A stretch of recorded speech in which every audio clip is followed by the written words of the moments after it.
Makan bergizi gratis bukan semata program sosial, melainkan fondasi untuk menciptakan generasi yang sehat, cerdas, dan produktif. Bumi dan air dan kekayaan alam yang terkandung di dalamnya dikuasai oleh negara dan dipergunakan untuk sebesar-besar kemakmuran rakyat.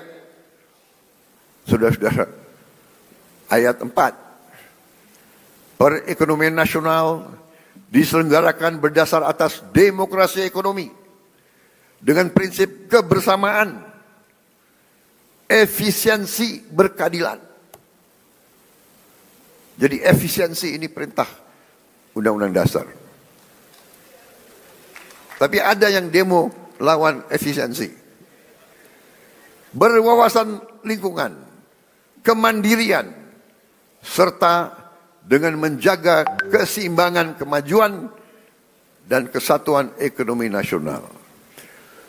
Saudara-saudara, ketika kita tidak konsekuen menjalankan undang-undang dasar kita, terjadilah distorsi ekonomi. Terjadilah pemerataan ekonomi yang tidak cepat, di mana yang menikmati pertumbuhan ekonomi kita hanya segelintir orang saja. Terjadilah kondisi di mana pertumbuhan ekonomi rata-rata 5% selama 7 tahun terakhir tidak tercermin dalam kondisi nyata rakyat Indonesia. Masih terlalu banyak anak-anak yang kelaparan, petani dan nelayan yang kesulitan menjual hasil panennya, rakyat yang belum memiliki rumah layak huni, guru yang belum dihargai, serta keluarga yang tak sanggup berobat karena biaya atau karena tidak ada fasilitas kesehatan di daerahnya. Namun, ketika kita konsekuen menjalankan undang-undang dasar kita dalam 299 hari ini, alhamdulillah saya dapat melaporkan bahwa kita telah mencapai berbagai kemajuan yang cukup berarti.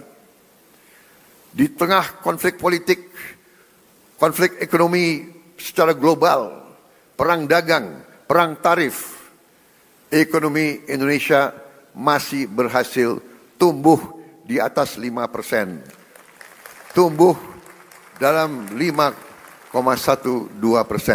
Dan para pakar yakin bahwa ini akan semakin meningkat di saat-saatnya akan mendatang.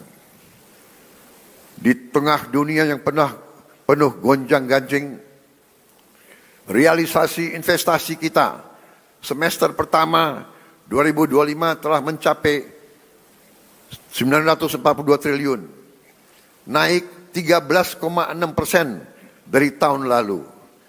Telah mencapai target APBN 2025 sebelum tahun 2025 berhasil. Dan berhasil menyerap tenaga kerja Indonesia 1.200.000 orang. Saudara-saudara sekalian, kita telah melaksanakan intervensi strategis untuk memperbaiki gizi 82 juta anak-anak Indonesia dan ibu-ibu hamil. Saudara-saudara sekalian, sekarang kita telah mencapai kemajuan yang membanggakan. Pagi ini saya mendapat laporan dari Badan Gizi Nasional, sudah 20 juta anak sekolah. Anak belum sekolah, ibu hamil, dan ibu menyusui sudah menerima makan bergizi gratis setiap hari. Terima kasih Badan Gizi Nasional. Di hadapan majelis terhormat ini, saya menyampaikan penghargaan saya kepada Kepala Badan dan seluruh anggota Badan Gizi Nasional yang telah bekerja keras mencapai hal ini. Saudara-saudara sekalian, dalam 7 bulan kita berhasil mencapai apa yang negara-negara lain butuh belasan tahun. Saya telah jumpa dengan Presiden Brazil dan mantan Presiden Brazil. Brazil butuh 11 tahun untuk mencapai 40 juta makan bergizi gratis setiap hari. Saudara-saudara, kita kadang-kadang harus mengakui bahwa bangsa kita punya kemampuan. Bangsa kita, bila ada kehendak, banyak yang bisa kita kerjakan bersama. Begitu banyak masalah manajemen yang harus kita hadapi agar program ini berjalan baik.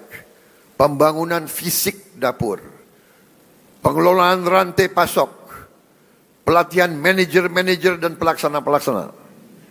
Sekali lagi, saya tadi ucapkan terima kasih kepada Kepala Badan Gizi Nasional. Saudara dan anggotamu telah bekerja dengan baik. Kita kadang-kadang kalau yang berbuat baik, kita lupa ucapan terima kasih.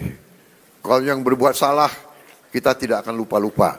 Terus diingat. Saya juga ucapkan terima kasih kepada semua pihak yang telah mendukung terlaksananya makan bergizi gratis. TNI, Polri, Nahdlatul Ulama, Muhammadiyah, ormas-ormas, koperasi-koperasi, yayasan-yayasan yang telah rame-rame terlibat dan bergotong royong membentuk Satuan Pelayanan Pemenuhan Gizi di seluruh provinsi Indonesia. Makan bergizi gratis bukan semata program sosial, melainkan fondasi untuk menciptakan generasi yang sehat, cerdas, dan produktif. PBB mengatakan bahwa MBG adalah investasi terbaik yang bisa dilakukan oleh sebuah bangsa. Walau baru berjalan 8 bulan, hasil dari makan bergizi gratis mulai terasa. Angka kehadiran anak di sekolah meningkat. Prestasi anak-anak di sekolah meningkat. Per hari ini sudah ada 5.800 satuan pemenuhan pelayanan gizi di 38 provinsi. MBG telah menciptakan 290.000 lapangan kerja baru di dapur-dapur dan melibatkan 1 juta petani, nelayan, peternak, dan UMKM. MBG mendorong pertumbuhan ekonomi di desa-desa. Hadirin sekalian, tidak ada negara yang kuat yang tidak mampu memproduksi pangannya sendiri. Oleh karena itu, pemerintah yang saya pimpin bekerja keras untuk memutus ketergantungan pada impor dengan membuka jutaan hektar sawah baru di Kalimantan Tengah, di Kalimantan Barat, di Sumatera, di Papua, dan beberapa daerah lain. Selain melakukan ekstensifikasi, kami juga melakukan intensifikasi.